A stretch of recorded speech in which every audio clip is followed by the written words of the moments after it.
السلام عليكم ورحمة الله وبركاته، عشاق الساحرة المستديرة وعشاق النادي الأهلي في كل مكان.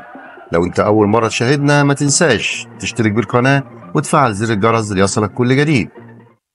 قرر السويسري مارسيل كولر المدير الفني لفريق الأهلي ضم محمد مجدي قفشة لقائمة الفريق التي تستعد لمواجهة الاتحاد السكندري مساء غد الثلاثاء ضمن منافسات بطولة الدوري. وقرر كولر استدعاء محمد مجدي قفشة لقائمة الأهلي لمواجهة الاتحاد السكندري بعد انتهاء الخلاف الذي حدث بين الطرفين الفترة الماضية.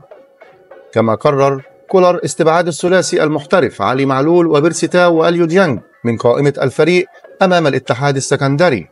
وقد جاءت القائمة كالآتي: حراسة المرمى مصطفى شوبير، محمود الزنفلي، مصطفى مخلوف.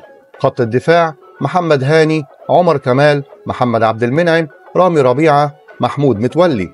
خط الوسط مروان عطية، أكرم توفيق، أحمد نبيل كوكا، كريم ندفد، إمام عاشور، مجدي قفشة، محمد كريستو، حسين الشحات، رضا سليم، كريم فؤاد. خط الهجوم أنتوني موديست، محمود كهربا، وسام أبو علي.